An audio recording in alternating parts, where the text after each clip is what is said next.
Podemos. Vamos lá? Olá, boa noite.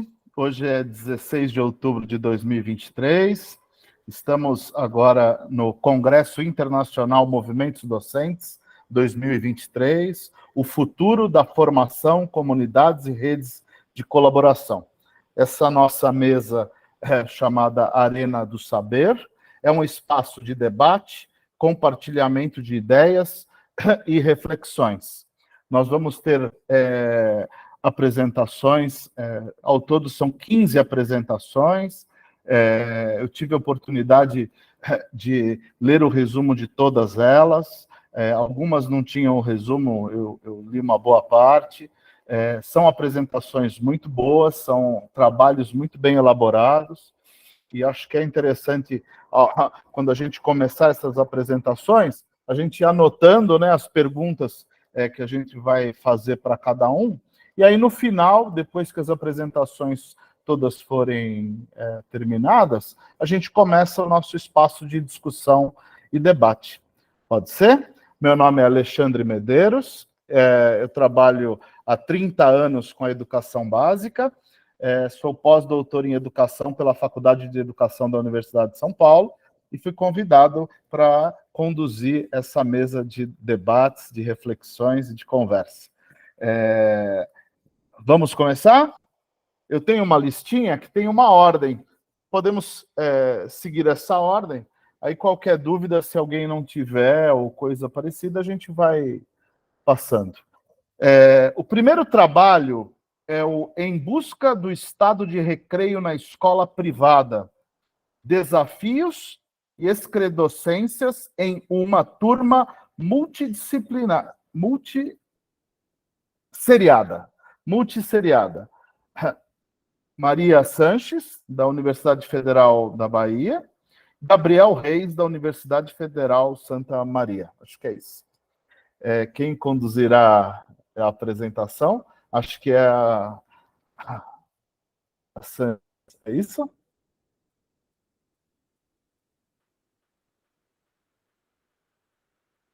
Pode começar.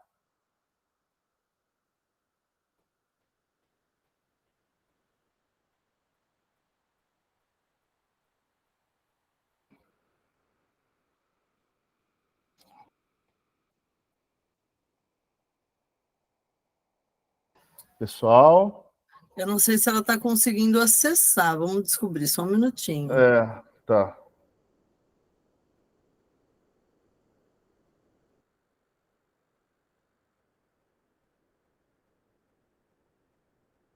Senão a gente passa para o próximo e aí, na sequência, a gente volta para esse. Né, para a gente... Jade Sanches, você está nos escutando? Ela saiu da sala.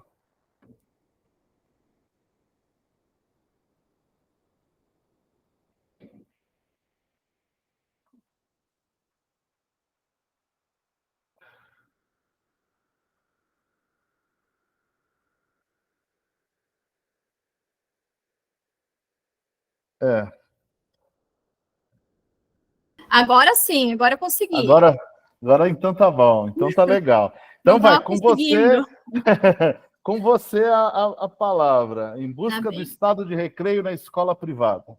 Tá, eu vou apresentar o slide aqui, só um minuto. Espera aí. Consegue enxergar? Sim, tá abrindo. Então tá.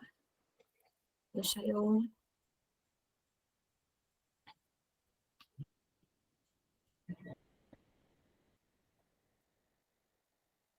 Consegue enxergar? Sim, está ótimo, está visível. Bom, então, meu nome é Maria Jade Paul Sanches, eu sou mestranda em Educação da Universidade Federal da Bahia e apresento esse trabalho junto com o Gabriel Vera Seis, que é graduado em Ciências Sociais pela Universidade Federal de Santa Maria. Bom, eu, então, primeiramente, trago o estado de recreio, que é definido por Sanches como a vitalidade e presença viva na criança durante experiências lúdicas, ou seja, é o que a criança demonstra no seu corpo quando ela está feliz, quando está no recreio, quando ele está em sala de aula fazendo o que gosta. Isso é nítido no corpo da criança. Mas, nesse estado de recreio, existem alguns desafios. Ensinar na escola privada pode ser desafiador, porque existe uma pressão imensa, muitas vezes, da escola particular para resultados acadêmicos, tanto para os professores como para as crianças, né? Então, o recreio é muitas vezes visto como uma pausa necessária, mas seu valor é subestimado. Então, em muitas escolas, o recreio é tido como perda de tempo, né? O aluno precisa estudar, ele não pode brincar tanto. E um outro desafio seria uma turma multisseriada, que denominamos de turma mista. Os desafios da turma mista foram os seguintes. Primeiro, foram diferentes séries do ensino fundamental simultaneamente.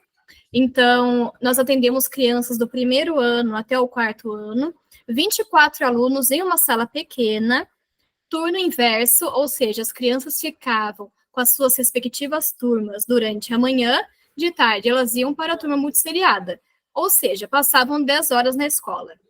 O recreio era calculado e vigiado, porque já tinham brincado pela manhã, então o recreio deveria ser reduzido pela parte da tarde.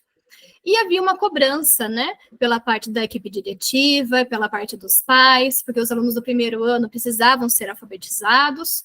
A turma mista acabou sendo vista como aulas de reforço, então nós precisávamos fazer os temas com os alunos, e acabou se tornando uma coisa cansada, tanto para eles como para nós, professores, e acabamos presenciando, então, crianças entediadas. E como nós, professores, sabemos que criança, quando se entedia, ela não consegue ficar quieta, não consegue parar, ela fica andando de um lado para o outro, e nós entendemos que era por causa do tédio.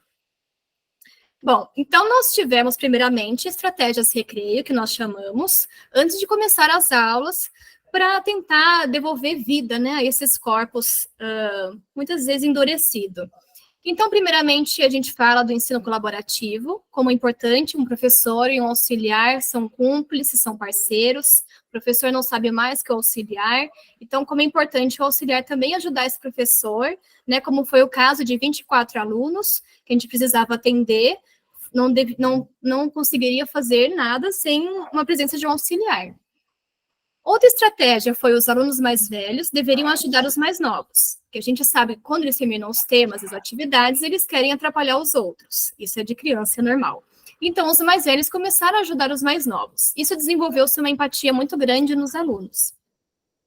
Depois, nós tivemos a ideia de diferentes escritos da rotina.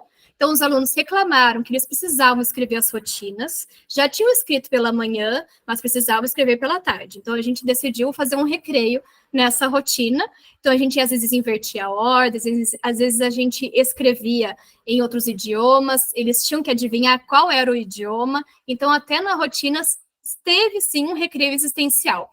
E quando eu falo de recreio existencial, estado de recreio, eu não falo de pátio. Eu falo do recreio corporal. O que você, como professor, pode fazer para o seu aluno gostar da sua aula e querer estar ali, né? Então, nós também pensamos em uma aula invertida. Ou seja, um dia da semana uma criança seria professora, poderia escolher um auxiliar e faria um planejamento de aula com atividades diferentes. E nós, como professores, seríamos auxiliares também. E isso desenvolveu também uma autonomia nas crianças, né? E a gente decidiu usar o espaço ao ar livre o máximo que a gente pudesse para tirar eles na sala de aula. Mas a gente sabe que em alguns momentos, quando chove, o caos começa, não tem espaço ao ar livre, temos espaço fechado da sala de aula.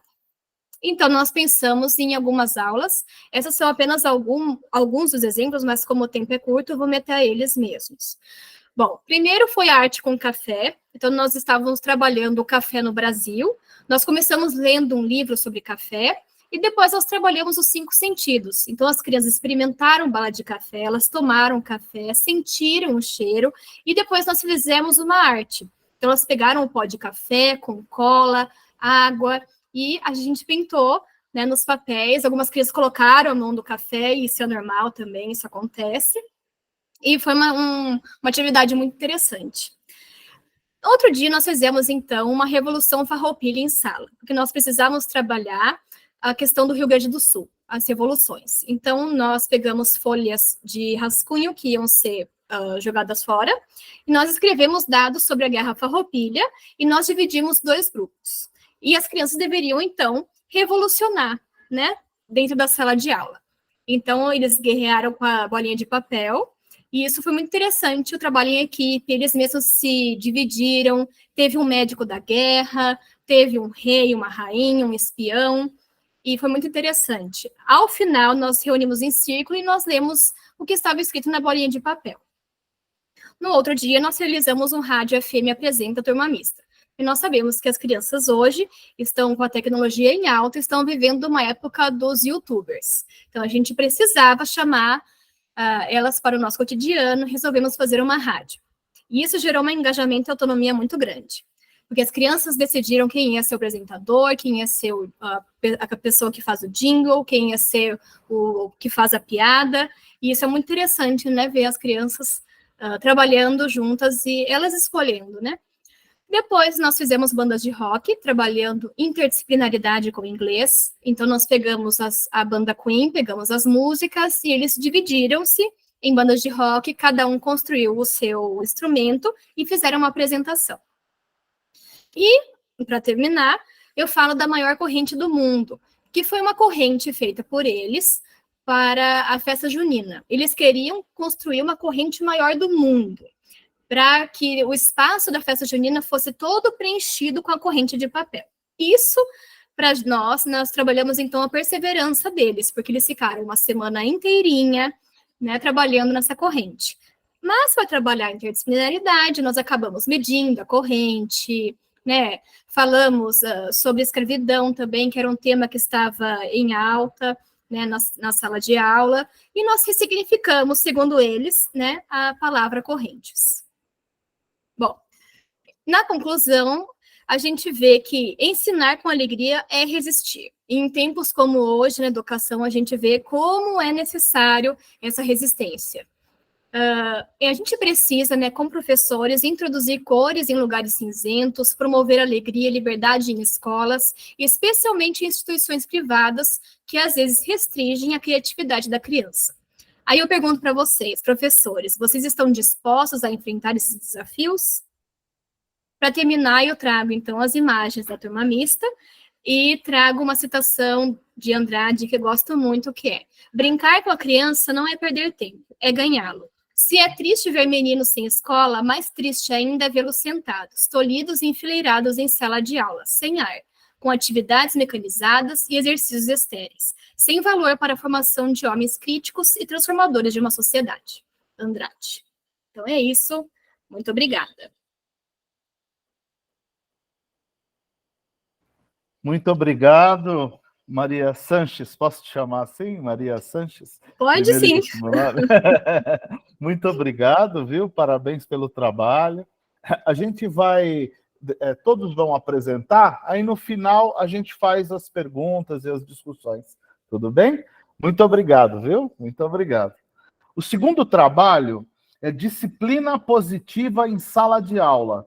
Uma mudança de paradigma. Cibele Zancarli e Carolina Correia, do Colégio Salesiano Santa Terezinha. Podem apresentar o trabalho de vocês. Cibele, Carolina. Acho que não estão por aqui. Então vamos para o próximo.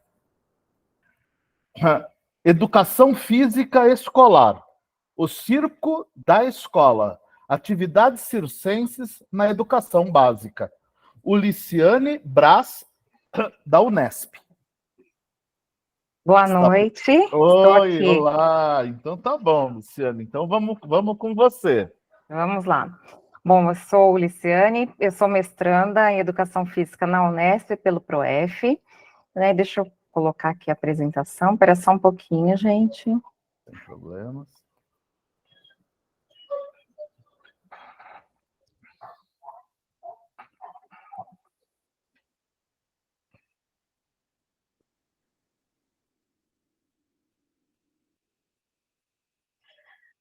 Bom, então, aqui, vou trazer para vocês um pouquinho da nossa prática em relação ao circo. Nós trabalhamos sempre, eu gosto muito de trabalhar muito com o circo, né? Então, eu sou uma adepta, assim, vou dizer, fanática do circo. Quando era criança, eu não gostava do circo, depois de adulta, passei a amar o circo. E depois que eu entrei para a educação física, então, passei a admirá-lo cada vez mais, porque a partir dele eu consigo tirar muita coisa, né? Vamos lá. Não tá indo? Tá indo? Eu não estou conseguindo ver se a apresentação tá indo. Tá na primeira, tá na capa, né? Mas não mudou o slide. Não mudou? Não, tá congelado na primeira. Peraí, deixa eu ver o que aconteceu. A Marilena está dizendo que ela sempre gostou de circo. Agora foi. Foi? Acho que você está na terceira tela, é isso mesmo? É isso mesmo, então. Então tá bom. O que eu penso sobre o circo, né? Vamos dizer assim, o circo ele é uma coisa milenária, cultural, e o que ele transmite para a gente, né? Normalmente muita alegria, né? Quando a gente vê um circo, o que ele traduz para a gente? Além do movimento, traz alegria, né? E aí a gente tenta levar isso, além do movimento, levar alegria para nossos alunos, que no mundo que nós estamos hoje, nós estamos precisando de muita compaixão, muito respeito, muita amizade, uma nova aquisição de valores, né? E eu acho que o circo traz muito isso, porque se você for pensar, o circo ele trabalha numa grande família, né? Então, na escola, a gente percebe aí nos documentos aí que a escola tem o quê? Uma função de transmitir a cultura, e o circo nada mais é do que a cultura, né? E a educação física, qual que é o papel dela, né?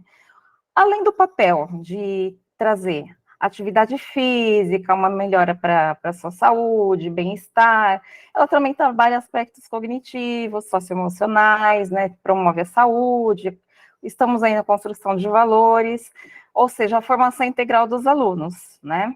E aí, com o circo, nós conseguimos trazer tudo isso através do quê? Dos movimentos coordenados, sincronizados, que o circo nos possibilita, através dos seus equilibrismos, contorcionismos, movimentos coreográficos. Então, a gente consegue fazer aí uma junção da cultura do circo com a educação física, né? A gente vê lá na BNCC que ela traz o quê? A interdisciplinariedade, né, que nós temos que favorecer e procurar espaços dentro da educação para que isso aconteça.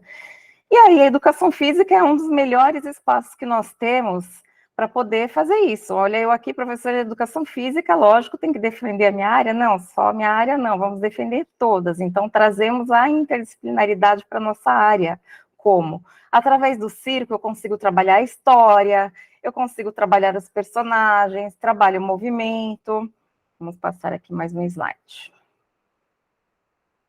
E como que eu fiz tudo isso, né?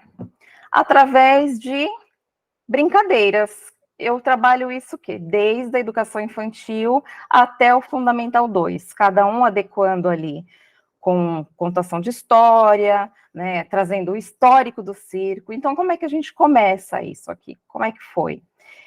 Apresentação da temática do circo. O que é o circo, a história, de onde surgiu. Então, eles fazem uma pesquisa, nós temos exibição de vídeos, de filmes. A gente aproveitou agora muito na pandemia, principalmente, né, e depois dela, no pós-pandemia, vídeos de circos que na época não podiam fazer suas apresentações presencialmente, fizeram tudo através de vídeo, né? Então nós tivemos a oportunidade de mostrar tudo isso, grandes circos, através de vídeos, coisas que antes a gente não tinha, né? E aí, depois disso, a gente fez o quê? Debatemos sobre quais as modalidades, o circo de rua, aquele que fica se apresentando ali no farol, como funciona, né? O comércio, o circo é um comércio, como que é a vida do circense, né? Como que é, o que ele depende ali, como é que faz, né? Que ao mesmo tempo ele é o palhaço, daqui a pouco ele é o que vende pipoca, daqui a pouco ele está na bilheteria. Então, eles exploraram o quê? Todas as profissões, o modo de vida, e fizeram registro com confecção de cartazes, desenhos, de acordo com a faixa etária, a gente foi trabalhando, né? Porque eu trabalho com a educação infantil e trabalho numa escola de complementação educacional. E nessa complementação educacional, nós tivemos um outro projeto, que foi um grande projeto de circo também, né? Então, fizemos essas conversas, exposições, até gerar aí uma culminância no final.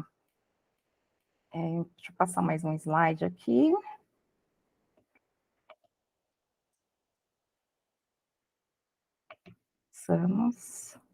E aí, vamos lá para as práticas corporais. O que a gente pode fazer? Porque, às vezes, quando eu falo circo, a pessoa pensa, nós vamos transformar o aluno em um personagem do circo. Nós temos mais... Já deu 5 minutos, mas a gente tem mais 2 minutinhos aí de choro, tá? Tá, ok.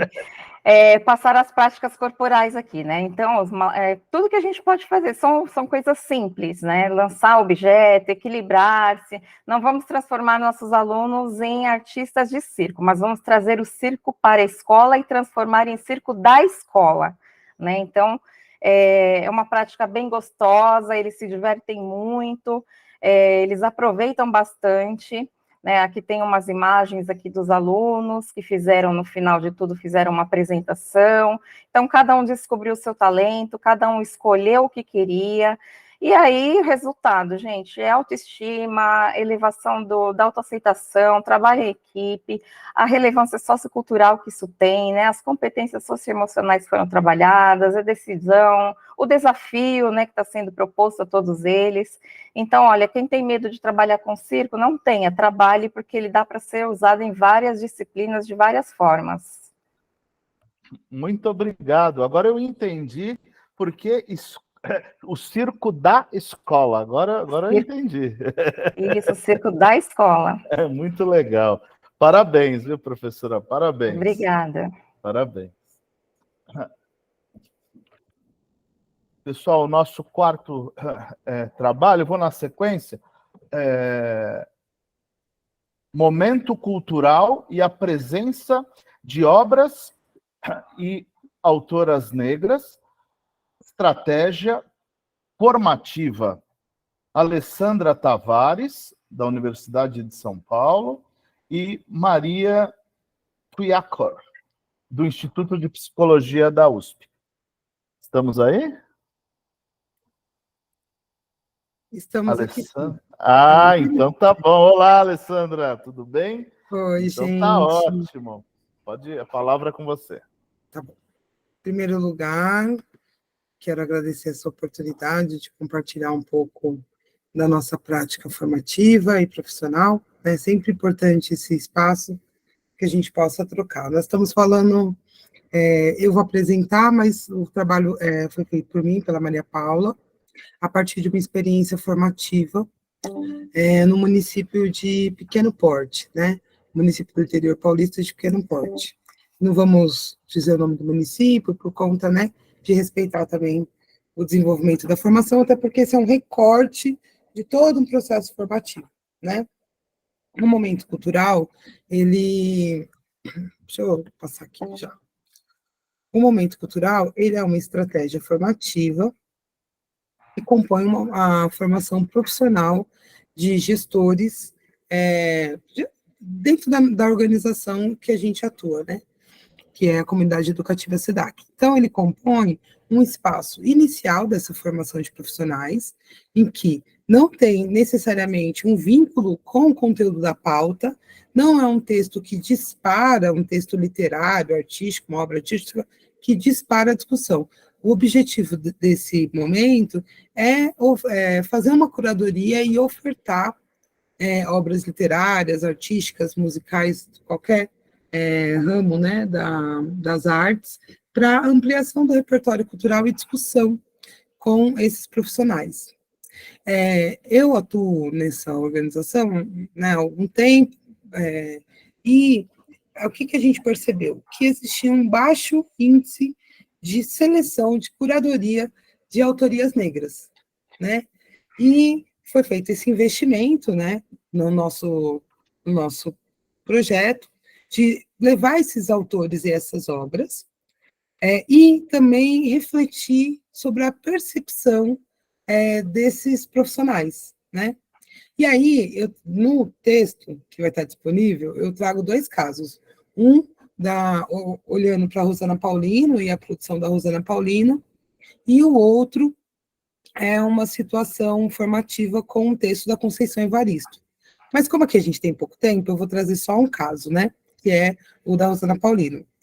E uma coisa importante que a gente percebeu com a inserção dessas obras é que, por meio desse momento cultural, a formação revela que é uma importante e potente estratégia de letramento racial também, não só de todos esses educadores, porque proporciona uma experiência muito próxima do campo da sensibilidade para olhar para essas questões, né?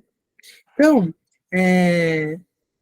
vou trazer aqui um pouco dessa situação, que é o momento cultural, um dos casos que a gente traz no texto, que é o da Rosana Paulino. A Rosana Paulino é uma artista brasileira, negra, das artes visuais, muito reconhecida, né, internacionalmente e nacionalmente, uma das maiores expoentes, né, das artes contemporâneas, está com 3 obras expostas no momento, né, dentro da Bienal de São Paulo, ela está com 2 obras, Painel das Memórias e Mulheres, né, que eu vou trazer aqui uma obra anterior da principal, né, que está lá na Bienal, está com exposição também na Galeria 132, né, com bordados, que ela também trabalha com bordados, a gente pode ver aqui também um pouco dessa atuação, trabalha com muita fotografia, né, bordados e pintura. E aí eu apresentei um pouco a artista, né, dando algumas informações, assim como dei para vocês, e aí a gente olhou para essa obra que está aqui, e eu perguntava para esses participantes, que eram diretores de escola, que sentimentos são gerados em você a partir dessa imagem? O que há de semelhante nas 3 mulheres, né? E qual a relação possível entre o nome e a imagem? Então, o nome desse conjunto, dessa série, é Bastidores. E aí, a primeira diretora, ela fala, Alessandra, a sensação é de aperto, não ver, não falar, traz muito essa questão da opressão. Aí a diretora 2, eu vejo esse bordado mal feito, como é feio, me chama atenção. Diante dessa colocação, eu me pergunto, isso é um bordado? Parece mais o avesso do bordado. E aí, nesse momento cultural, eu acho que uma coisa importante da estratégia é perceber os recursos que eles vão mobilizando para a leitura dessas imagens, né? E que são recursos próprios, né, do campo da arte que a gente vai estar atuando, seja do texto, da literatura ou das artes visuais, e também a percepção que está também aí, que é a recepção de autorias negras e de obras que mobilizam esses conceitos, né? E ela fala, as fotos são antigas e as 3 são negras. Então, você percebe que demora um tempo para aparecer, assim, uma percepção da racialidade, das representações, né? E ela fala, eu acho que é do período da escravidão. Então, ela associa 3 pessoas negras em 3 fotografias com o período da escravidão, porque a gente tem um pouco de noção do período da fotografia. Então, tem uma questão que ela está trazendo aí, né? Aí ela fala, são fotos antigas. Aí né, a outra diretora fala, são fotos antigas, mas isso é do século XX. Eu não sei, mas parece que mostra a condição dessas mulheres. Então, tem essa coisa da insegurança, da investida, né? E aí a diretora que falou inicialmente, ela fala, você fez essa pergunta e eu penso que mostra essas mulheres nos bastidores da imagem da vida, que é a pergunta, a relação entre o nome e a imagem, né?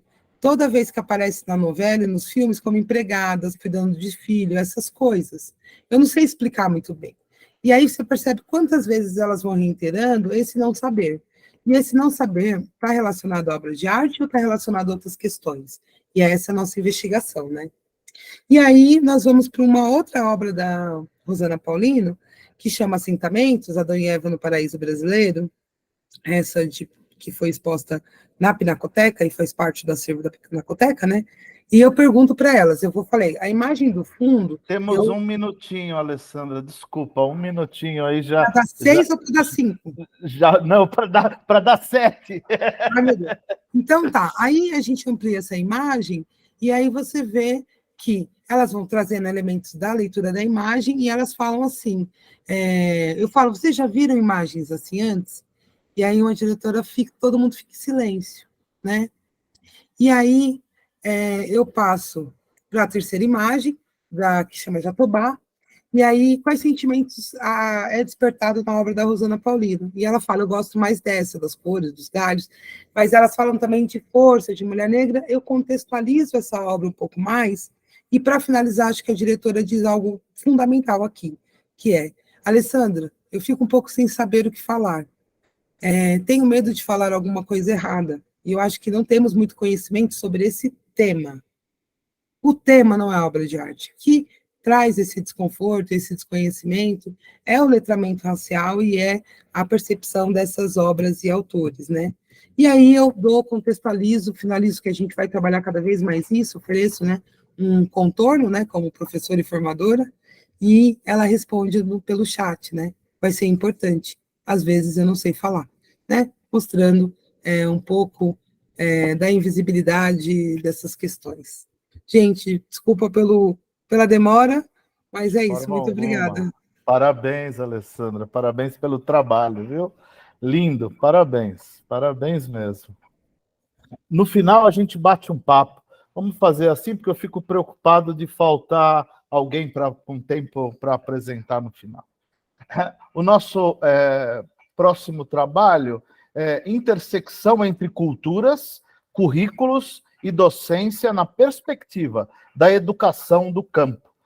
Osana Baldotto, da Universidade Federal do Espírito Santo, Eduardo Cunha, da Universidade Federal do Espírito Santo, Silas Santos, da Universidade Federal do Espírito Santo, e professor Irineu Fuerst, da Universidade Federal do Espírito Santo.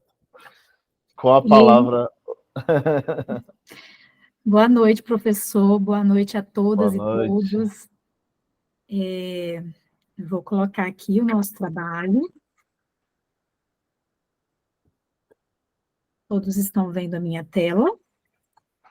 Estamos vendo, mas não está no modo... Agora sim, agora sim. Agora está no modo apresentação. Nós submetemos o resumo com o título Intersecção entre Culturas, Currículos e Docência na Perspectiva da Educação do Campo, de minha autoria, do Eduardo, Silas e professor Irineu. Nós participamos do grupo de pesquisa CNPq Culturas, Parcerias e Educação do Campo, do Programa de Pós-Graduação em Educação da Universidade Federal do Espírito Santo, da UFES. Esse trabalho, ele surgiu a partir da disciplina ofertada para o mestrado e doutorado do PPGE, da UFES, a disciplina intitulada Currículo, Docência e Processos Culturais do Programa de Pós-Graduação. É uma disciplina ministrada pela professora Tânia Delboni, no segundo semestre do ano de 2022. A disciplina, ela nos possibilitou um diálogo com diversos autores no contexto do currículo, da docência, dos processos culturais. Entre os autores de base teórica que nos foram apresentados e que encaminharam as discussões iniciais, nós tivemos Milton Duarte, Elizabeth Macedo, Tiago Ranieri, Jaume, Tomás Tadeu da Silva, entre outros autores da ementa disciplinar. A partir desse primeiro encontro,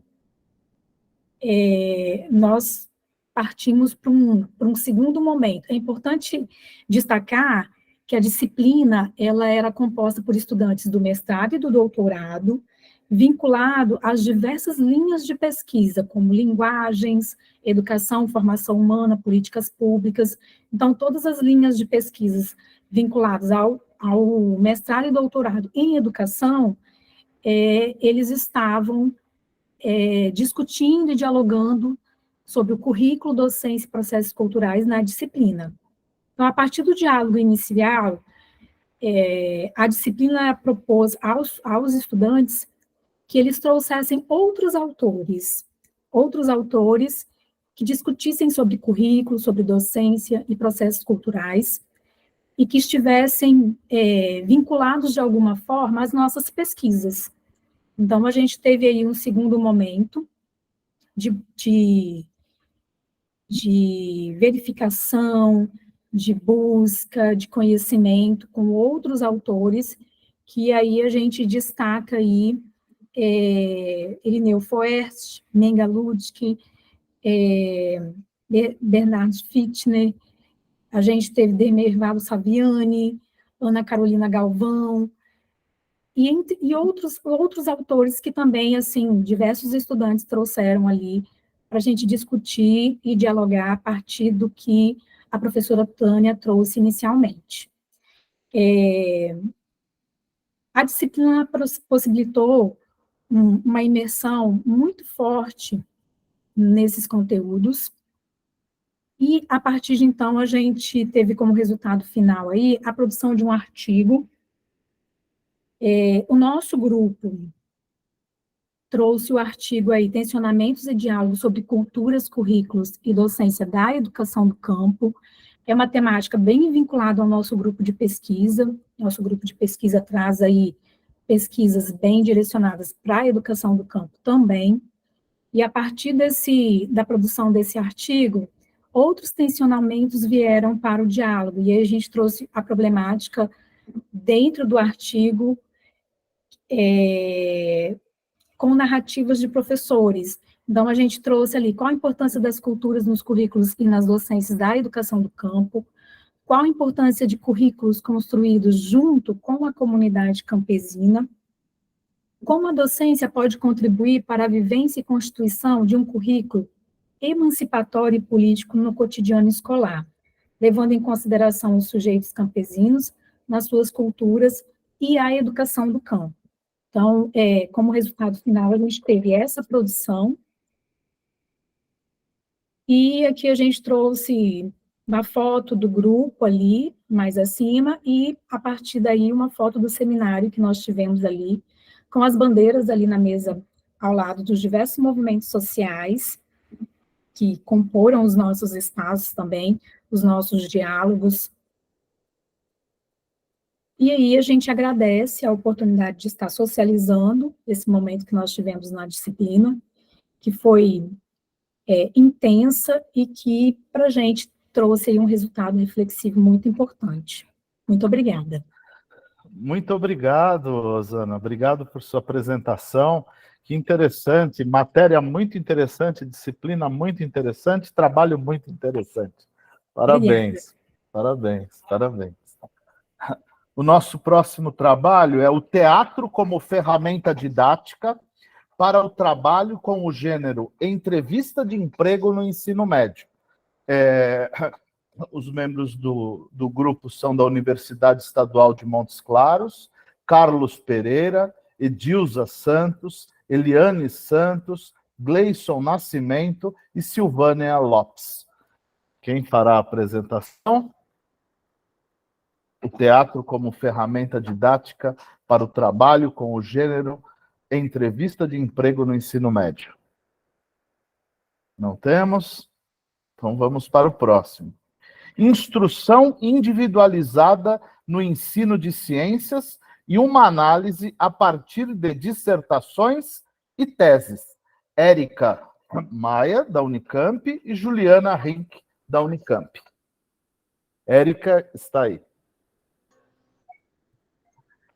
Boa noite. Boa noite, Érica. Com você a palavra. Boa apresentação para você. Obrigada. Deixa eu só me encontrar aqui.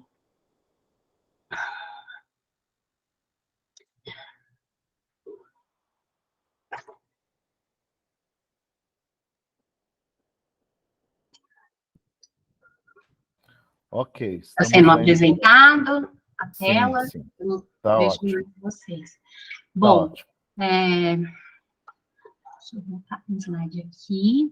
Boa noite. Bom, o título dessa apresentação, então, já foi dito. Eu sou a Érica Maia e desenvolvi esse trabalho sob orientação da professora Juliana Rink, aqui na Faculdade de Educação da Unicamp, durante o meu mestrado.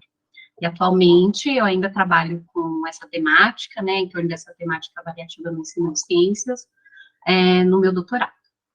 Bom, nesse trabalho, então, maior, né, na dissertação, nós trabalhamos a questão da avaliação educacional, que é importante, né, que integra todo esse processo de ensino e aprendizagem em todas as áreas, que é um tema, então, polêmico, né, uma questão bastante inquietante, descrita tanto pelos alunos, né, e por nós também, de forma traumática, desclassificatória, muito ligada a essa ideia, né. E, nesse trabalho, nós desenvolvemos, então, uma pesquisa do tipo Estado da Arte, olhando para as práticas avaliativas desenvolvidas nos anos finais do ensino fundamental. O nosso recorte temporal, ele é a partir do ano de 1972, que é quando a primeira dissertação na área de ensino de ciências, ela é defendida, até o ano de 2016. E para fazer essa classificação, né, foi ancorada em Bardan, essa análise, nós definimos alguns descritores específicos, e eles foram formato da prática pedagógica, a duração dessa prática, né, quanto tempo que foi utilizado para avaliação, o número de estudantes que foi avaliado nessas práticas, anos escolares, houve planejamento dessa avaliação, ou possível replanejamento, a natureza dos instrumentos avaliativos, né, e ali a gente pensando se nós teríamos instrumentos de natureza escrita, ou que valorizassem a oralidade, a participação, quais os resultados dessa avaliação, como esses resultados estariam sendo utilizados, referenciais e concepções dessas avaliações. Esses foram os descritores que compuseram a minha dissertação. Mas o que nos chama a atenção, e o que nos leva para esse trabalho que eu trago aqui, para esse evento, é pensar nessa questão da avaliação. Nós olhamos para esses descritores, então a gente tinha ali vários desafios. Nós pensamos na questão de avaliar os alunos, né, como que as dificuldades e os potenciais dos alunos foram analisados num cenário privilegiado, que era o de pesquisa, né, porque nosso corpus documental, ele foi, então, dissertações e teses. Nós olhamos para a questão da educação inclusiva, como ela estava sendo desenvolvida, e não só pensando na inclusão de alunos com deficiência, mas também os alunos que têm dificuldade de aprendizagem, e nós olhamos também para a questão nós buscamos, né, identificar se houveram formatos de ensino e de avaliação, pensando em uma instrução individualizada, tanto para o ensino como para a avaliação, né? Bom, então, o objetivo desse trabalho é discutir a presença das práticas avaliativas individualizadas, né? E o que a gente teve como resultado olhando para esse descritor, quando a gente olhou para a questão do planejamento da avaliação? Nós identificamos que, somando esse corpus documental, que nós chegamos na análise de 62 pesquisas completas, e quando a gente olha para essas pesquisas, nem todas elas colocam de forma clara o número de estudantes envolvidos. Mas, nessas 62 pesquisas, nós conseguimos chegar nesses que estão bem descritos, né, quando nós temos essa informação é citada na dissertação, a gente somando o número desses estudantes, chegamos a 1956.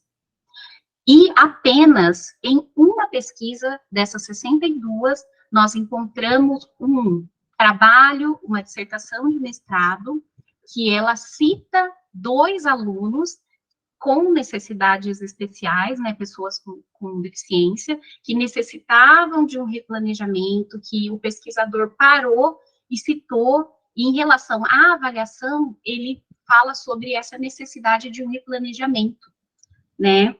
E, bom, aqui eu trouxe esse gráfico, né? Érica, nós temos terminando. mais dois minutinhos, tá bom? Ai, desculpa. Bom, então, nós identificamos essa lacuna, né? Porque nós não temos somente estudantes com deficiência que possuem essas especificidades, mas outras práticas que valorizem, né, e consigam entender essa velocidade de aprendizado do aluno. Então, é isso, essas foram as referências utilizadas para essa apresentação. Aqui também tem o meu trabalho, a dissertação de mestrado. Muito obrigada, esse é o nosso contato. Muito obrigado, muito obrigado. De forma alguma. Está tudo ótimo, muito obrigado. Parabéns pela apresentação. O nosso próximo trabalho é Educação para Sustentabilizar Práticas Pedagógicas no Ensino Fundamental Brasileiro. Raquel dos Anjos, da Universidade Federal do Oeste do Pará, Gisele de Jesus, Universidade Federal do Oeste do Pará, Universidade Federal do Oeste do Pará, e Lilian Aquino Oliveira, da Universidade Federal do Oeste do Pará. Raquel, você então com a palavra. Ok, então, boa noite. Eu sou a Raquel Fernandes e junto com a Gisele Santos de Jesus, sob a orientação da professora Lilian Aquino, vamos estar apresentando, então, o nosso trabalho que traz a temática sobre a educação para sustentabilizar práticas pedagógicas no ensino fundamental brasileiro. Esse trabalho ele é um relato de experiência, né, que vivenciaram no programa Residência Pedagógica, e esse desenvolvimento ele aconteceu em uma escola pública na cidade de Santarém, na Escola Rosineide Fonseca, numa turma do 5º ano do ensino fundamental, né? Então, esse projeto, na verdade, ele é um subprojeto de residência pedagógica do curso de pedagogia da Universidade Federal do Oeste do Pará, e a gente trabalha, então, a questão de 3 eixos transversais, né? Que é a educação para a sustentabilidade, a alfabetização e o letramento científico. Mas nesse trabalho, nesse nosso projeto, a gente vai estar focando mais na questão da educação para a sustentabilidade. E um dos objetivos da residência pedagógica é justamente, então, promover a questão da experiência de regência em sala de aula, né, aos discentes da segunda metade do curso de licenciatura, né, da Universidade Federal do Oeste do Pará, do curso de pedagogia e também diversos outros cursos. E levando, então, né, fazendo esse contato com as escolas públicas da educação básica e acompanhados também pelo professor da escola. A nossa metodologia, então, ela acontece da seguinte forma, sobre a observação sistematizada, né, onde a gente vai para a escola para observar como é que funciona a questão da metodologia do professor, o que o professor ele trabalha em sala de aula com esses alunos, né? Então, a gente foi para a escola, a gente observou esse processo todo, e depois desse processo, a gente também fez pesquisas bibliográficas, né, no período de novembro de 2022 a abril de 2023, e em seguida fizemos a regência de classe. Como é que acontece, então, essa questão da regência de classe, né? Então, a regência de classe, ela é pautada mais na exploração, né, das metodologias ativas, voltadas, então, para o ensino tanto do ensino de ciências quanto ao ensino da matemática, que são as 2 disciplinas interdisciplinares que a gente está trabalhando, então, dentro dessa turma do 5º ano na Escola Rosineide Fonseca. No ensino das ciências, então, a gente fez essa aplicação dessa metodologia, né? Nós fizemos uma socialização com essa turma, com esses alunos, abordando, então, um pouco do conteúdo sobre o que eles conheciam sobre o conhecimento deles prévio em relação ao que eles entendem por sustentabilidade, né? Então, a gente levou eles para o laboratório, tivemos uma conversa prévia com eles para entender um pouco sobre o que eles já sabem, o que eles têm sobre esse conhecimento, né? Em seguida, nós fizemos, então, uma atividade prática no canteiro da escola, fizemos uma plantação de pé de feijão, né, de semente de feijão, e logo em seguida a gente fez o acompanhamento desse processo de germinação, onde os alunos eles puderam, então, estar acompanhando esse desenvolvimento e, em seguida, estar descrevendo toda essa experiência que eles vivenciaram durante esse processo no ensino de ciências na área da escola. Então, dando prosseguimento, a gente também fez a análise na verdade, colocamos em práticas a temática dos poliedros e copos redondos, e então construímos materiais voltados a isso, como pirâmides, quadrados, cubos, pode passar.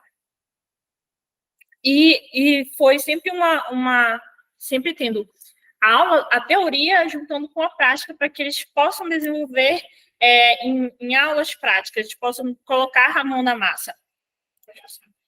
Então, a partir disso, notou-se que as atividades da Escola Rosinete Fonseca oportunizaram um desenvolvimento na prática sustentável no cotidiano dos alunos, e também as metodologias aguçaram e instigaram os alunos a ser questionadores e investigadores da realidade.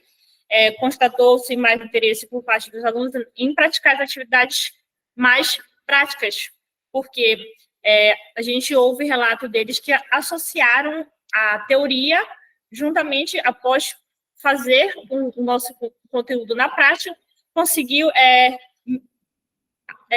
aprimorar e memorizar, vamos dizer assim, o conteúdo, apreender o conteúdo.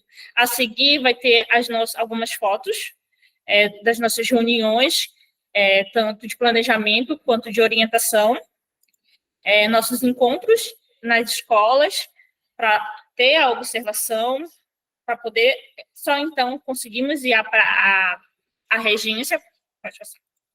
E então, essas são umas fotos da nossa regência relacionada aos sólidos geométricos, no qual construíram pirâmide de base triangular e pirâmide de base quadrangular e cubo. E, a partir de então, a nossa aula de ciências, voltada para as áreas verdes, fizemos uma exposição e logo fomos para a nossa área do canteiro. Umas fotos realizadas do plantio. E, então, para finalizar, o que a gente constatou que foi uma abordagem que contribuiu muito ao aprendizado nós, como futuros pedagogos, como profissionais da educação, nós aperfeiçoamos nosso conhecimento e também agregou na experiência que favoreceu o desenvolvimento do senso crítico dos alunos, tanto deles, como estão no ensino fundamental, quanto nosso, que estamos no ensino superior. Algumas de nossas referências, Gadotti, a nossa orientadora, e assim finalizamos nosso trabalho. Muito obrigado. Então foi a Raquel e a Gisele, é isso? Isso. Poxa, muito obrigado. Parabéns pelo trabalho de vocês, viu? Muito obrigado. Obrigada. Então, no final, a gente volta a conversar sobre esses assuntos aí que vocês apresentaram. Muito obrigado. O nosso próximo trabalho é Neurociência Social, aprendizagem em espaços híbridos e a educação linguística. Catiúcia, da Universidade Regional de Blumenau, e Jéssica Santos e Cíntia Bairer. É isso? Quem que apresenta? Catiúcia, Jéssica e Cíntia, da Universidade Regional de Blumenau. Acho que também não estão aí. Então, nosso próximo trabalho é Iniciação Científica na Educação Básica e o Ensino por Investigação, Semelhanças e Potencialidades. Douglas Silva, Igor Santos, Rosana Silva. O Douglas é da Universidade Federal de Viçosa, o Igor Santos é da Universidade de São Paulo e a Rosana Silva da Universidade de São Paulo. Quem que vai apresentar o trabalho? Sou eu, Igor. Então, boa apresentação, Igor. Com você com a palavra. Obrigado, Alexandre. Pessoal, boa noite. Gostaria de agradecer o evento pela oportunidade de estar aqui hoje. Gostaria de agradecer a todos que estão aqui. Alexandre, vocês veem a minha tela? Estamos vendo, tá ótimo. Então, tá já. Então, vou começar. Então, esse texto ele foi escrito pelo professor Douglas, por mim e pela professora Rosana. A gente faz uma articulação entre a iniciação científica na educação básica e o ensino por investigação. O que acontece é que o ensino por investigação na área de ensino de ciências, ele está muito bem fundamentado, estruturado no campo do referencial teórico. A gente tem Carvalho 2007, Monfort ali 2007 também, que vão definir o ensino por investigação como modelo didático-pedagógico que vai dar ênfase na problematização e coloca o aluno como protagonista. Os autores, então, eles vão definir alguma forma de articular esse ensino dentro da sala de aula. Carvalho, 2013, por exemplo, propõe que o ensino por investigação ele tem que perpassar por um problema, que tem que ser encarado como um desafio pelos estudantes. Os estudantes precisam levantar hipóteses, testar as suas variáveis, debater entre os pares e o professor. Ele precisa explicar como, por que as coisas que eles estão vendo ali na investigação estão acontecendo e precisam registrar isso. A ideia do ensino por investigação é que eles tentem justificar e legitimar as suas soluções com base no conhecimento científico que vai sendo construído ali no processo. Tendo em vista que o nosso mote é a iniciação científica, aparece porque no estado de Minas Gerais existe uma política pública atual que é convidar professores da educação básica a desenvolverem projetos de iniciação científica, tendo como os sujeitos que fazem iniciação científica os alunos da escola. E aí a gente entende o que Silvia Arrudas, 2017, define, que a investigação científica é um programa que tem o intuito de pensar na criatividade, no pensamento científico, e trazer um pouco esses estudantes do ensino básico para essa característica de produção de ciência. Então, integram esse projeto de iniciação científica na educação básica, que a gente chama de ICEB, 12 alunos de uma escola pública da cidade de Belo Horizonte, que tinham como problemática a relação com os plásticos na sociedade atual. E aí esses estudantes eles vão desenvolvendo pesquisas acerca da compreensão dos bioplásticos e como eles podem contribuir com uma solução de minimizar os impactos dos plásticos convencionais na nossa sociedade. Para compreender um pouco como que esses estudantes eles estão pensando a iniciação científica e tentar estabelecer essa relação com o ensino por investigação, nós produzimos 5 perguntas que fizemos a esses estudantes. Dessas 5 perguntas, a gente não teve espaço, tempo e braço para poder analisar todas, e aí eu trago a análise da pergunta 1 e da pergunta 3. Os estudantes, eles responderam essas perguntas por meio do Google Formulário, todas por meio de textos discursivos. A unidade de análise que a gente usa, então, é a de Carvalho, 2013, que vai definir um pouco o ensino por investigação, que é aquele ensino onde o professor cria condições para os alunos pensarem, falarem, evidenciarem por meio dos seus argumentos e escreverem as ideias que eles estão tendo com base no conhecimento científico. Então, a pergunta de número 3, que eu não li por causa do nosso tempo, a gente percebe que os alunos vão dar uma ênfase na construção do conhecimento que tem uma relação com a prática, e eles enxergam a iniciação científica como um espaço potencial para o desenvolvimento da prática.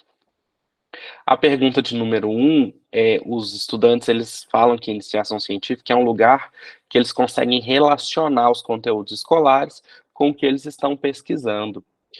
Ambas as relações... Igor, nós temos 2 minutinhos para encerrar, tá bom? Perfeito, obrigado.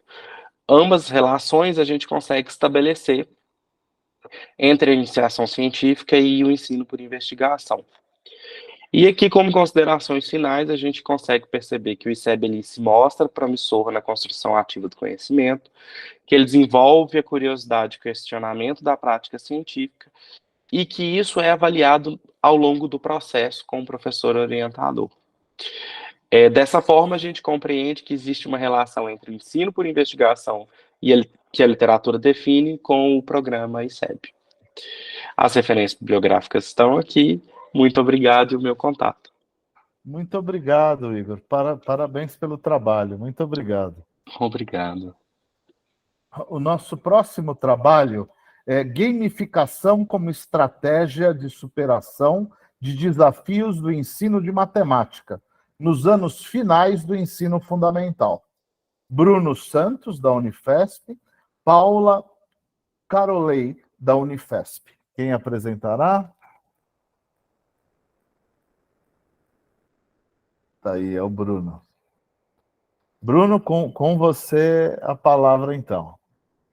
Obrigado, professor.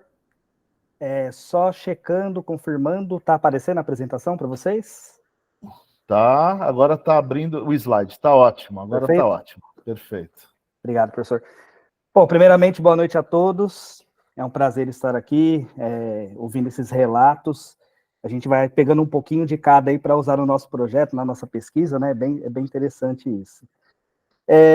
Bom, como o professor já leu aí, o título do meu trabalho é Gamificação como estratégia de superação de desafios no ensino de matemática nos anos finais do ensino fundamental. É um trabalho feito por mim, em colaboração com a professora Paula Carolei, da Unifesp, minha orientadora, né? Um breve histórico aqui, né? Eu estou há 5 meses cursando o mestrado Profei, né? Mestrado Profissional em Educação Inclusiva, pela Unifesp e sendo orientado pela professora Paula Carolei. O objetivo do nosso trabalho é investigar quais são as potencialidades pedagógicas inclusivas da metodologia ativa de ensino gamificação para o ensino de matemática. Então, assim, como que a gamificação pode contribuir para um ensino mais inclusivo da matemática? E uma coisa que a gente gosta de frisar bastante é como a matemática pode ser mais inclusiva através da gamificação, não só para alunos com necessidades educacionais específicas, mas alunos no geral, porque alguns alunos não têm necessidades específicas, não são deficientes, não têm um transtorno do espectro autista, mas são alunos que têm dificuldades e acabam sendo excluídos, né, do processo de ensino e aprendizagem. Então, a gente tenta fazer esse enfoque assim, um pouco mais global, né, digamos, os alunos com dificuldades no geral. Bom, a primeira etapa da nossa pesquisa, que está no início ainda, né, só 5 meses, foi pesquisar e mapear os desafios enfrentados pelos professores no ensino de matemática. Porque a gente sabe que os professores têm dificuldade em ensinar, os alunos têm dificuldade em aprender, mas para não ficar no senso comum, a gente buscou mapear alguns desafios de forma bem sistematizada, né? Para, numa segunda etapa, a gente poder colocar algumas propostas de enfrentamento dessas dificuldades. Bom, a primeira etapa, né, que foi realizada com a pesquisa sobre os desafios enfrentados pelos professores, a gente buscou alguns artigos nos periódicos da CAPES, fizemos uma pesquisa bibliográfica, usamos alguns critérios de inclusão e exclusão. Basicamente, a gente incluiu aquilo que tinha a ver com anos finais, né, que a gente chama anos finais, que seria do 6º ao 9º ano, né, que é o nosso foco aí, o foco do nosso trabalho. E aí, a partir disso, a gente escolheu os artigos, porque quando você pesquisa sobre dificuldades, aparece muita coisa de ensino superior, ensino à distância, alguns artigos com conteúdos mais teóricos, né? E a gente buscou coisas mais práticas de 6º ao 9º ano. Bom, nessa primeira pesquisa que nós realizamos, esses foram alguns dos principais, aliás, foram os principais desafios encontrados, né? Medo de errar, os estudantes têm medo de errar, têm medo de fracassar na matemática, né? Eles já têm aquele trauma, dificuldades de abstração, e esses 3 últimos tópicos, na verdade, eles poderiam até ser reunidos num só, que é a questão da falta de motivação dos estudantes por conta dos métodos tradicionais de ensino que ainda são utilizados, né, infelizmente. E aí isso acaba desmotivando o aluno e dificultando, né, criando aquela barreira para o aprendizado. Na segunda etapa da nossa pesquisa, então, a primeira etapa foi mapear os desafios, as dificuldades que os professores enfrentam, né, no dia a dia ensinando matemática. A segunda etapa foi justamente pesquisar sobre a gamificação, para a gente conseguir elaborar algumas propostas de enfrentamento das dificuldades que os professores enfrentam, tem aí no seu dia a dia. Bom, a gente pesquisou sobre gamificação e o principal material para a gente foi o framework de gamificação criativa, que foi desenvolvido pela professora Carolei no ano passado. Para quem não tem muito contato com esse termo, né, o framework, ele seria uma arquitetura pronta, como se fosse um guia, né, uma estrutura que pode ser utilizada e reutilizada. Né? Então, para a gente poder elencar elementos de gamificação que podem ser utilizados no dia a dia dos professores. Bom, aí aqui seria a parte mais importante desse nosso artigo, desse nosso trabalho no momento, que seriam as 3 dimensões que as atividades de gamificação devem ter. Né? Então, as 3... Bruno, Oi. Nós temos 2 minutinhos, tá? 2 minutinhos. Tá legal, obrigado, professor. Então, as 3 dimensões seriam imersão, agência e diversão. O que seria a imersão? A imersão seria criar narrativas, personagens, cenários, colocar o aluno dentro daquele ambiente que ele gosta tanto de games, de jogos, através da criação mesmo de personagens, de situações fictícias, né, que acabam aí chamando a atenção dos estudantes. A agência, que seria a segunda dimensão, seria as ações propriamente ditas, né? O que o aluno vai estudar, o que o aluno tem que aprender, o que o professor vai ensinar em sala de aula, sempre ligado aí à gamificação. E a parte de diversão, como o próprio nome diz, tem a ver com sentimentos que essas atividades gamificadas vão despertar no aluno. Então, a questão da motivação, do engajamento, e justamente o combate à frustração e aos erros que costuma ser causado pelo ensino de matemática. E para finalizar, Carolei diz o seguinte: é importante que atividades gamificadas tenham intencionalidade pedagógica, porque normalmente as atividades com jogos ou gamificadas, elas aparecem como coisas para enfeitar, em muitos casos, né? E, na verdade, não pode ser só para enfeitar, para deixar aquela aula diferente, né? Como os alunos gostam de falar. Tem que ter uma intenção, tem que ser planejada, tem que ser uma aula que ajude o aluno a enriquecer o seu conhecimento de matemática ou de outra disciplina. E aqui no finalzinho, só para terminar mesmo, os movimentos lógicos do conteúdo, né? Então, o conteúdo ele tem vários tipos, pode ser indutivo, dedutivo, híbrido e abdutivo.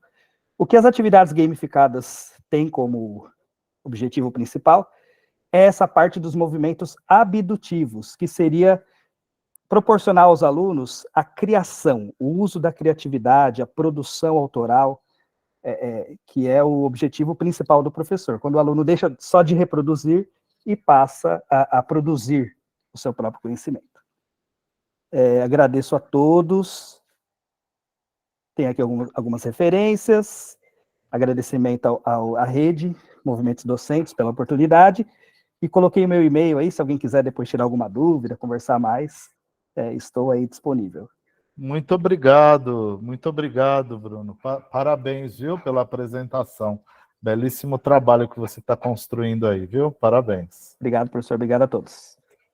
O nosso próximo trabalho, Governo das Mudanças e o Projeto de Gestão Escolar, desenvolvido no Ceará. Carla Araújo, da Universidade Estadual do Ceará, e Tânia Lopes, da Universidade Estadual do Ceará. Quem apresentará? O Governo Boa das noite, Mudanças. aqui é a Carla. Olá, Carla. Então, com você a palavra. Boa apresentação, viu? Obrigada. Eu vou apresentar aqui os slides. Deixa eu ver aqui. Então tá, vamos ver.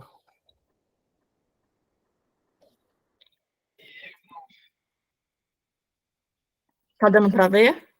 Sim, só não colocar. Isso, agora tá ótimo. Pronto? Agora tá ótimo. Boa apresentação. Obrigado. Boa noite, gente. Meu nome é Carla Monique. Eu sou estudante de graduação do curso de Pedagogia da UES e eu faço parte do grupo de pesquisa da universidade, que é orientado pela professora Tânia Lopes. O meu tema é Governo das Mudanças e Projeto de Gestão Escolar desenvolvido no Ceará. Bom, o objetivo do trabalho é apresentar e analisar algumas características durante esse governo das mudanças da gestão escolar. Durante o governo das mudanças, foi durante o período de 1987 a 2002, aconteceram importantes transformações durante esse período que mudou a gestão escolar que a gente tem atualmente no Ceará, né? É importante a gente entender o contexto que era pós a ditadura militar, então tem toda essa questão da redemocratização, e quem vem ao poder é Tasso Gereissati, com essa questão do governo da mudança, com essa ideia, e no Ceará não havia um bom cenário, não era um cenário positivo, o Estado estava sendo considerado muito pobre, não era uma boa ocasião, então ele representava esse ar de esperança para a população cearense, e a metodologia utilizada foi de pesquisa qualitativa. Bom, durante o primeiro mandato, né, como eu falei anteriormente, o Estado estava notadamente pobre quando Tasso entrou no poder, e isso foi de acordo com o relatório do IPLAN, relatório socioeconômico, e as primeiras medidas foram administrativas duras, consideradas duras, por causa que teve uma reorganização dos órgãos de fiscalização e controle, e aí muita gente saiu de seus cargos, e aí teve até uma certa confusão e um desentendimento entre eles, né? Porém, deu tudo certo.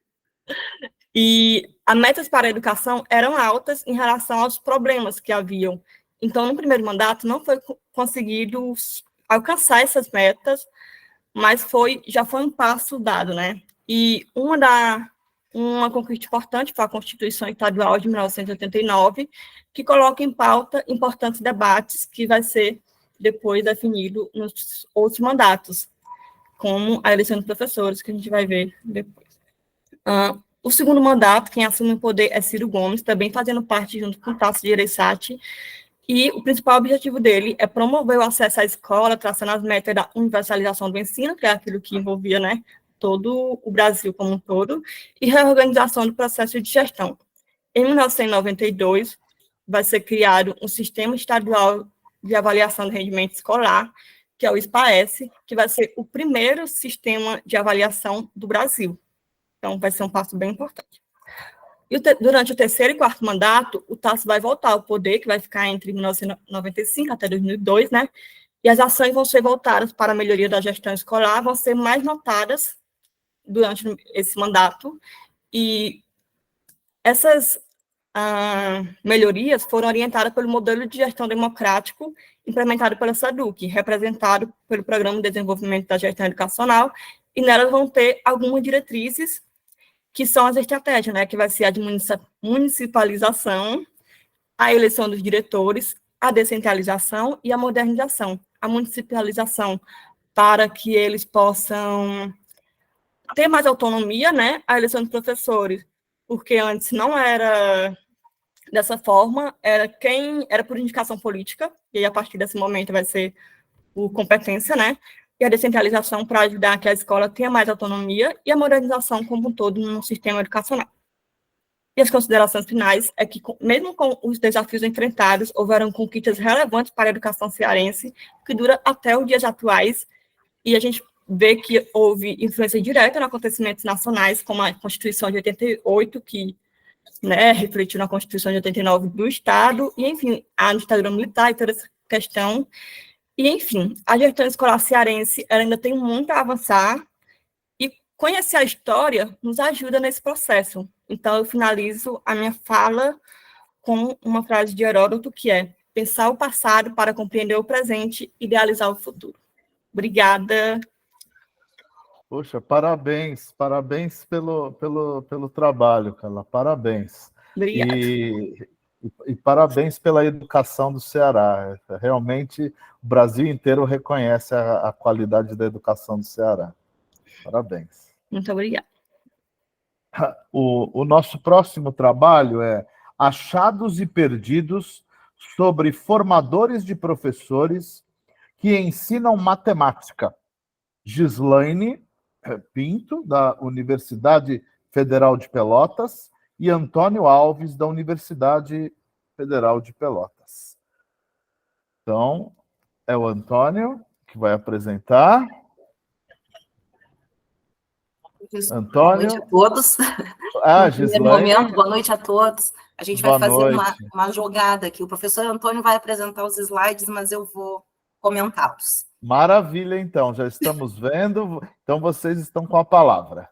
Tá bem, obrigada. Então, meu nome é Gislaine. Nós falamos aqui de Pelotas, no estado do Rio Grande do Sul. E eu sou aluna de mestrado do programa de pós-graduação em Educação Matemática, aqui da Universidade Federal de Pelotas.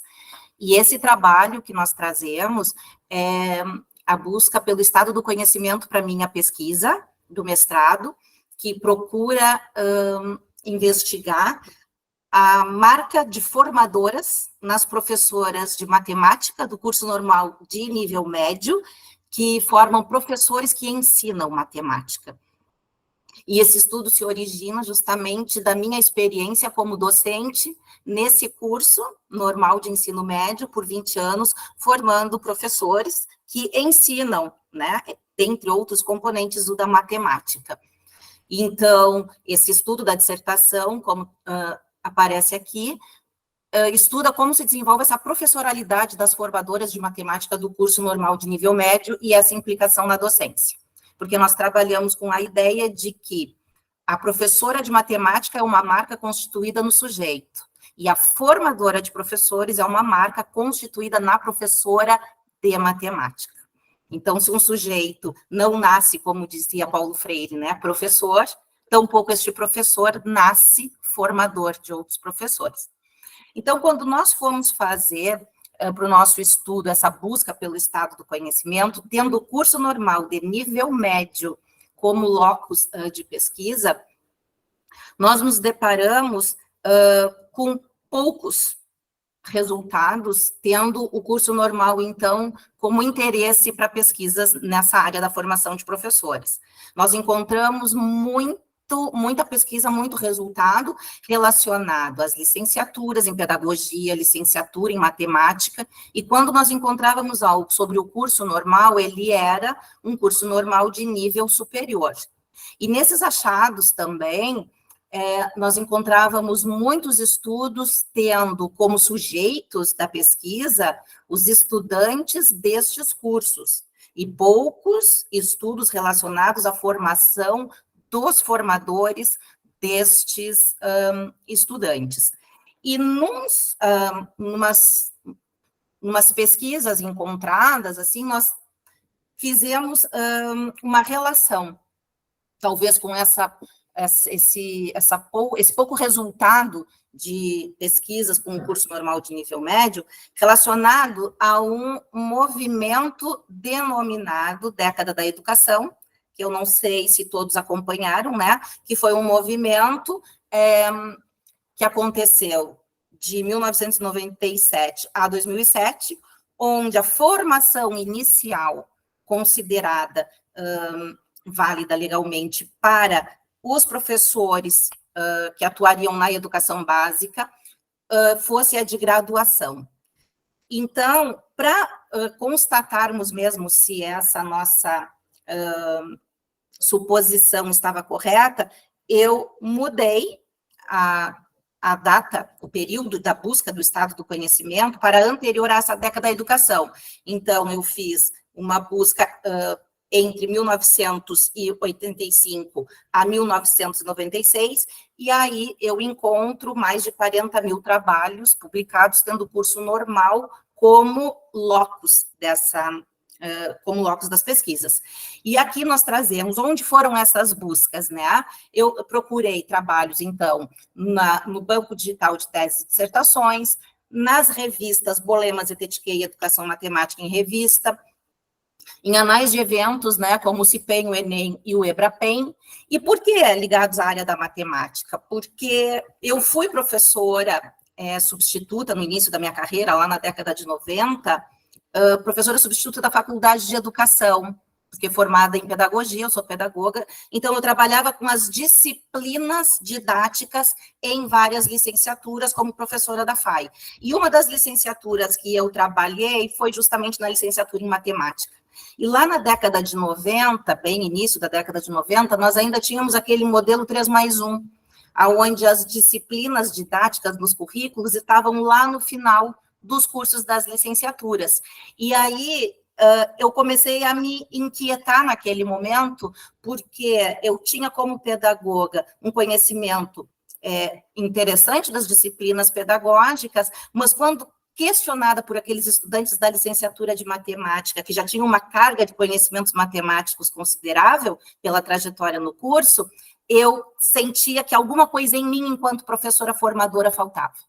E essa falta que eu sentia, eu não percebia quando eu trabalhava na licenciatura da pedagogia ou depois no curso normal e nas turmas de anos iniciais do ensino fundamental. Então, essa inquietação veio, tá bem? Gislaine, Essa 2 inquietação minutinhos. veio me 2 acompanhando minutinhos. até se transformar em projeto de pesquisa. Mas uma coisa que nos chamou a atenção, e que a gente, então, chama de silenciamento do curso normal, foi essa pouca procura pelo curso normal devido a essa década da educação, né? Mas, ao mesmo tempo, a nossa LDB, no seu artigo 62, não descarta completamente a formação no curso normal.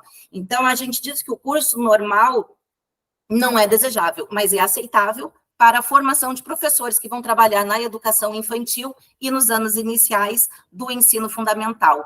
E aí, a partir desse discurso de que não é desejável, mas é aceitável, acaba se criando um sentimento e um discurso de menos-valia para o curso normal e, com isso, o esvaziamento da procura de estudantes por esse curso, o que para nós é considerado uma lástima, porque ele é um curso que, com qualidade, aqui em Pelotas nós temos 2 escolas públicas que ainda têm o curso normal funcionando, temos mais ou menos mais de 100 escolas normais ainda no país formando professores, mas infelizmente isso não é reconhecido pelos governos estaduais e municipais na hora em que lançam seus editais de concurso para provimento de cargos de professores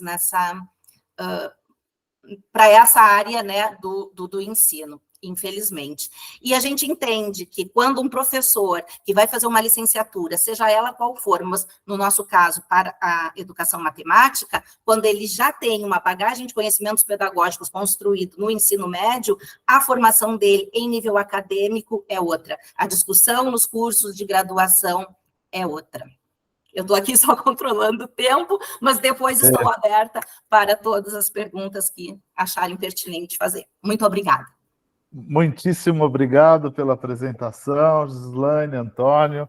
Muito obrigado, viu? Parabéns pelo trabalho. O nosso próximo trabalho é gamificação e educação inclusiva, utilizando o Escape Room para ensinar língua portuguesa. Natália Silva, da Unifesp, e Aline Duarte, da Unifesp. Boa noite. Boa noite. Então, Natália, você com a palavra. Obrigada, vou compartilhar a tela. Ok, vamos confirmar.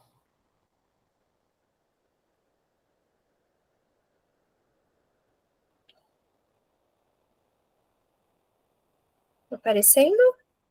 Está aparecendo aqui, tá sim. Então, boa apresentação para você. Obrigada. Boa noite, eu sou a Natália, sou mestranda da Universidade Federal de São Paulo, no programa do Profei, e estou representando o meu trabalho da minha colega, desenvolvido aí no curso, a minha colega Aline, intitulado Gamificação e Educação Inclusiva, utilizando o Escape Room para ensinar língua portuguesa. Uma breve apresentação do trabalho.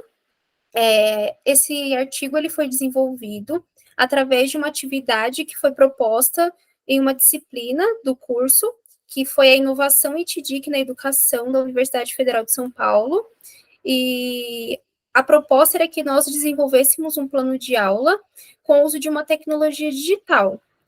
Essa proposta, ela culminou depois de algumas aulas apresentadas pelo professor Leandro, que ministrou a disciplina, e a partir de algumas apresentações de algumas tecnologias digitais, ele fez algumas orientações, tanto teóricas quanto práticas, durante as aulas, e aí depois nós tivemos um desenvolvimento de uma proposta que culminou nesse projeto que nós desenvolvemos. Só para trazer o conceito aí de escape room, a gente utilizou aí como fundamentação Carolei e Bruno, 2021, que eles descreveram o escape room, ou jogo de fuga, como um tipo de jogo físico, digital ou híbrido que convida os participantes a resolver desafios para escapar ou fugir de algum local ou situação. A Carolei e Bruno também desenvolveram um escape room. Eles iniciaram com a elaboração de um framework em 2018 e que futuramente, aí, em 2021, teve aí a primeira versão, né, atualmente, a versão mais atual do sistema aberto de escapes, que é através do site SAI, que é aberto para criar escapes, um site para a criação de escapes educacionais. Para essa criação desse escape, nós utilizamos também o Canva, para o Canva, o Skybox e o ThingLink, e a proposta de desenvolver esse plano de aula foi elencar o escape room com o gênero textual trabalhado em língua portuguesa, cartas, e-mail e bilhete, trazendo aí como proposta esse material para usar na sistematização dos conhecimentos e também como um momento avaliativo do professor, a avaliação aí do processo, para a gente conseguir observar o que os alunos conseguiram aprender, para que a gente conseguisse aí retomar ou, né, dar continuidade nas atividades e também sistematizar os conhecimentos que eles adquiriram aí durante o trimestre. E a gente traz aí a questão da inclusão, porque o jogo, ele traz, né, a proposta em si, uma proposta feita em agrupamentos, então os alunos, eles podem interagir e utilizar as habilidades que eles têm aí durante o grupo, os alunos podem ajudar na habilidade da leitura, alguns com habilidades visuais, habilidades auditivas, habilidades de investigação, manejo do próprio computador, a questão também da diversidade de acesso ao mesmo conteúdo. Então, a gente está trabalhando aí a carta, mas o aluno, ele pode acessar a carta não só através da leitura, mas também ele consegue ver vídeos, discutir com os colegas, refletir, debater através de forma oral, trazendo aí uma diversidade de acesso ao mesmo conteúdo, garantindo aí que o aluno, ele possa utilizar aí da melhor forma que ele consiga acessar. Aí aqui eu vou apresentar algumas telas. A ideia do escape room é trazer aí um desafio de escapar de uma sala. Então, eles traz essa questão como foi fundamentado, de que está preso em algum lugar e que os desafios, eles precisam ajudar a resolver esses enigmas. Então, aqui a gente tem uma apresentação inicial de algum enigma que a gente criou. No caso, a gente colocou a professora presa na sala e os alunos deveriam ajudar desvendando as senhas. Aqui é um exemplo de alguma pista, que era uma pista escrita, e ali o tempo que eles têm para poder desenvolver através das pistas nas telas. Aqui é um outro exemplo também, que a gente pode trazer vídeos, que pode trazer podcasts, vídeos, jogos, durante o acesso aí do escape. E a gente concluiu que através de um trabalho que a gente utiliza as metodologias ativas, trabalho em grupo e gamificação, eles conseguem desenvolver tantas habilidades de leitura, reflexão, desenvolvimento de estratégias, colaboração e compreender também a função social dos gêneros, e tudo isso aliado às tecnologias digitais. E é isso. Muito obrigada. Encerro aqui minha apresentação. Muitíssimo obrigado, Natália, muitíssimo obrigado pela apresentação. O nosso próximo trabalho, e nós vamos ter uma live com sorteios que vai acontecer às 20h45. Mas a Marilena falou para a gente terminar, o nosso horário era até às 20h30, né? Mas nós temos ainda um trabalho. Ensino de Química, Gamificação e Instrução pelos Colegas. Nudson Santos, está?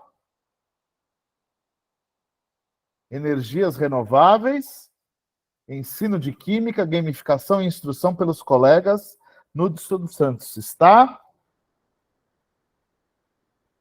Não está. Então, pessoal, acho que não vai dar tempo da gente fazer o nosso debate. A lista, a Viviane colocou aí no chat. Vai ter uma live no Instagram do Movimento Docentes, né? Agora, às 20h45, com sorteios. Acho que é interessante se todos estão correndo para lá, né? O que vocês acham? Vamos tirar uma foto antes? Vamos. Quem faz um print nosso aí, então? Eu posso fazer. Legal.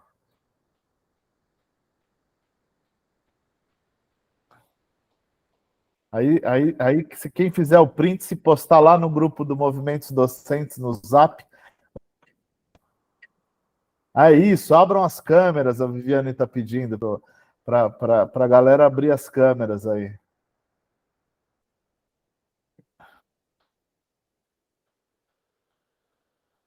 Vamos assim mesmo.